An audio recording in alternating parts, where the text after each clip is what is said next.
얼마 전 일본의 육상자위대가 대한민국과 주변국들을 분노케 만드는 사건을 일으켰습니다. 과거 군국주의를 내세우며 주변 국가들을 침략하던 일본은 대동아 전쟁이란 표현을 사용하면서 자신들의 침략 행위와 전쟁을 미화하였습니다. 일본의 식민 지배에 많은 피해를 입었던 대한민국에겐 절대로 용납할 수 없는 표현인데요. 그런데 일본 자위대가 또다시 대동아 전쟁이란 표현을 공식적으로 사용한 것입니다. 그리고 이러한 자위대의 발언 이면에는 일본의 재무장 시도가 자리하고 있습니다. 일본은 자신들이 가진 준군사 조직인 자위대를 정식 군대로 전환하기 위해 많은 시도를 하고 있습니다. 그리고 일본의 재무장 움직임이 활발해질수록 이와 함께 실질적인 군대라 할 수 있는 자위대도 빠르게 우경화되는 모습을 볼 수 있는 것입니다. 과거 대한민국과 주변 국가들을 상대로 군사적 침략을 일삼은 일본이 또다시 재무장을 시도하는 것에 대해 많은 국민들께서 분노와 우려의 목소리를 내고 있습니다. 일본의 재무장이 현실화하면 발생하게 될 국방, 외교, 경제 분야에서의 혼란과 급변하게 될 국제정세에 우려를 드러내는 것은 당연한데요. 벌써 여러 나라들이 자국의 이익에 맞춰 바쁘게 계산기를 두드리고 있습니다. 그래서 준비했습니다. 오늘은 일본의 재무장 시도 소식과 함께 일본의 재무장이 대한민국에 미칠 영향에 대해 알려드리겠습니다. 지금 보시는 영상이 마음에 드셨다면 지인들의 카톡으로 공유해주세요. 여러분의 구독과 좋아요는 꺼리튜브 영상 제작에 많은 힘이 됩니다. 제2차 세계대전에서 패배한 일본은 정식으로 군대를 가질 수 없는 나라가 되었습니다. 승전국이었던 미국의 주도하에 작성된 일본 헌법의 제9조는 일본이 전항의 목적을 달성하기 위하여 육해공군과 그 밖의 전력을 보유하지 못하고 국가교정권을 인정하지 않는다는 내용을 명시하여 이 조항을 바꾸지 않는 이상 일본은 군대를 가질 수 없도록 한 것입니다. 이 때문에 정식 군대를 가질 수 없었던 일본은 격화되는 냉전 분위기를 이용하여 국내외의 위협으로부터 자신들을 방어하기 위한 최소한의 군사력을 유지하겠다는 명분을 가지고 자위대라는 준군사 조직을 창설해서 운용하고 있습니다. 그런데 일본은 이 자위대를 정식 군대로 전환하려고 꾸준히 시도하고 있는데요. 특히 이번 달 들어 기시다 후미오 일본 총리가 직접 임기가 끝나기 전까지 꼭 일본 헌법의 개정을 완수하겠다며 다시 한번 일본의 재무장 시도를 확인시켰습니다. 게다가 일본은 내년 3월 전까지 통합작전사령부를 창설하여 육상, 해상, 공중자위대를 통합하여 지휘할 수 있는 체계를 구축할 계획까지 가지고 있습니다. 이는 이미 물밑에서 자위대의 정식 군대 전환에 박차를 가하고 있다는 것을 의미하는데요. 일본이 자신들의 재무장을 위해 내세우는 표면적인 명분은 중국과 북한의 군사적 위협이 증가하기 때문에 이에 맞서 자국의 안보를 지키기 위해서 보다 체계화된 군대를 가져야 한다는 것입니다. 이와 함께 중국의 태평양 진출을 막아내기 위해 자신들의 동맹과 우방을 적극적으로 지원하려는 미국도 일본의 재무장을 지지하는 듯한 정치적 제스처를 취하고 있습니다. 단순히 겉으로 보이는 표면적 이유만 놓고 보면 일본의 재무장을 그다지 부정적으로 봐야 할 이유가 없어 보일 수도 있습니다. 일각에서는 한미일 동맹관계를 더욱 두텁하게 하기 위해 일본의 재무장은 반드시 필요한 일이라고 주장하는 사람들도 있을 정도입니다. 하지만 일본의 재무장은 그렇게 간단하게만 바라볼 문제가 절대 아닙니다. 결론부터 말씀드리면 일본의 재무장은 한국의 국방과 외교 분야에 안 좋은 영향을 미칠 위험이 상당히 높습니다. 그래서 지금부터 일본의 재무장 시도를 면밀히 관측하고 체계적인 대응 방안과 장기적 안목이 절실히 요구되는 상황인데요. 일본이란 존재가 우방국가로서 한국의 안보에 전략적으로 도움을 줄 수도 있지만 일본은 어디까지나 동맹이 아닌 우방일 뿐입니다. 한국과 미국, 일본과 미국의 관계가 동맹관계일 뿐 우리와 일본은 직접적인 동맹으로 이어진 관계는 아닙니다. 다시 말해 한미일로 이루어진 삼각동맹이란 뜻입니다. 이런 이유 때문에 일본이 재무장에 성공하고 군사적인 역량을 키운다고 해도 우리 대한민국의 국방력에 직접적인 도움을 주지 않는다는 것입니다. 사실 미국은 그 군사력이 증대되면 동맹을 맺고 있는 한국에게도 직간접적인 도움이 됩니다. 한국이 적성국과 무력 충돌을 벌이게 되면 미국의 군사력이 한국을 지원하기 때문입니다. 반면 대한민국과 직접적인 동맹관계가 아닌 일본은 동아시아의 군사적 긴장을 이용해 자신들의 재무장에만 신경을 쓰고 있을 뿐 대한민국의 안보에 실질적인 도움을 주지 않을 확률이 농후합니다.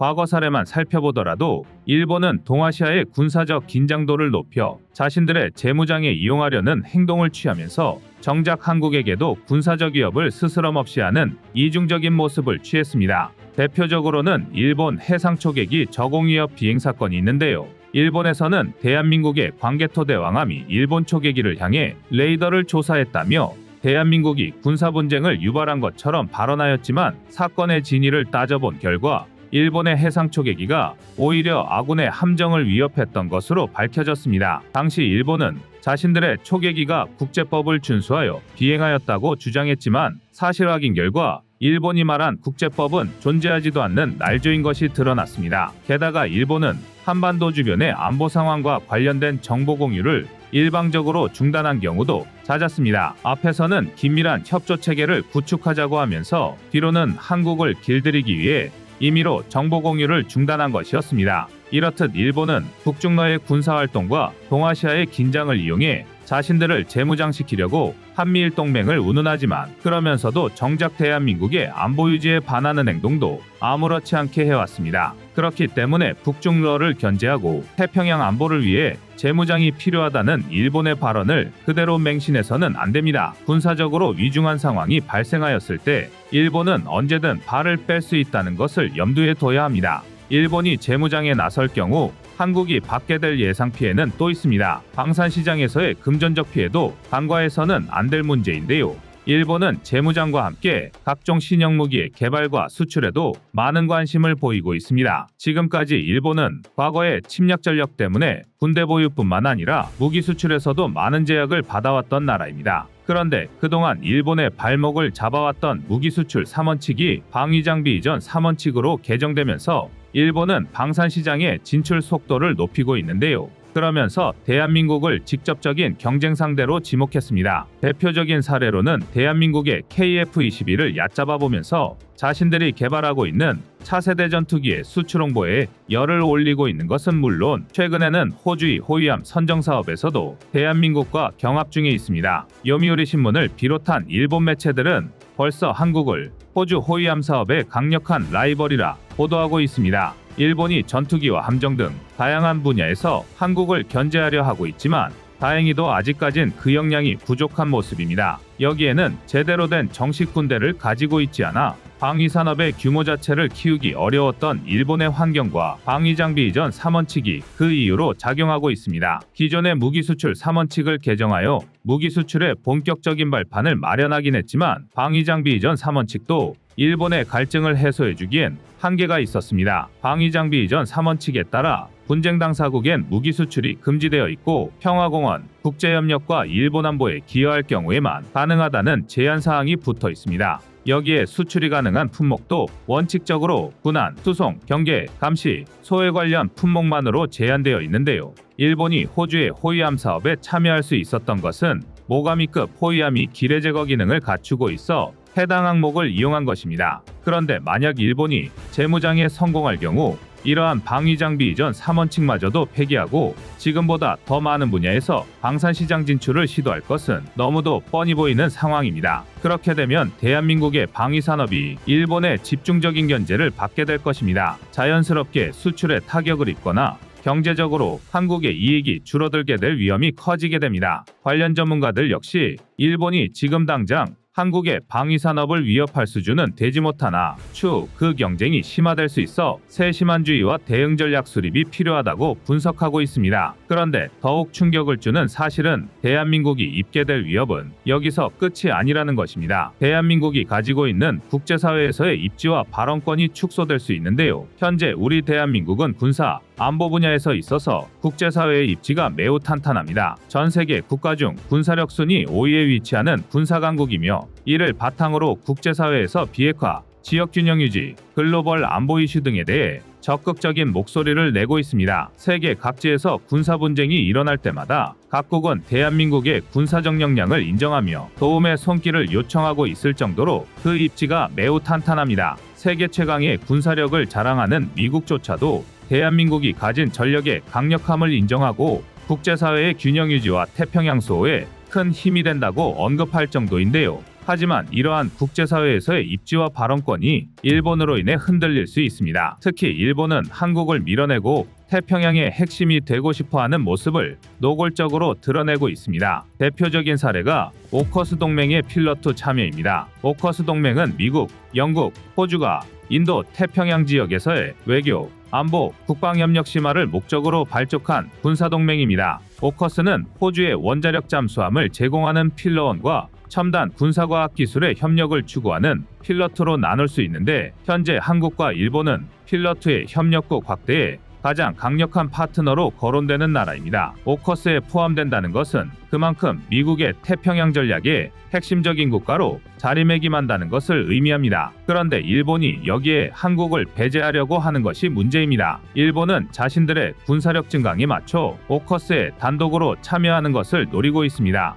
이른바 조커스로 불리도록 만들겠다는 의도인데요. 자신들은 미국, 영국, 호주와 긴밀하게 협조하면서 정작 대한민국의 오커스 참여는 지지하지 않는 자세를 견지하고 있습니다. 태평양의 안보 수호를 위해 재무장을 주장하는 일본이 정작 태평양 안보를 수호하는 국가 중에서 가장 뛰어난 전력을 구축하고 있는 대한민국을 배제하려 하는 어처구니 없는 행동을 취하고 있는 것입니다. 일본이 이런 식으로 국제사회에서 한국을 계속 견제하게 되면 대한민국이 가진 입지와 발언권이 흔들릴 수 있다는 우려와 함께 대한민국도 적극적으로 다국적 동맹과 파트너십 강화에 나서야 한다는 전문가들의 목소리가 높아지고 있습니다. 우리의 동맹인 미국 이외에도 EU, 아세안 등 여러 국가연합기관과 더욱 긴밀한 협조와 파트너십을 강화하며 지역 안보에 대한 영향력을 확대해야 한다는 것입니다. 그동안 국제사회에서 일본의 입지는 과거보다 많이 줄어들어 왔습니다. 이젠 세계 군사력 순위에서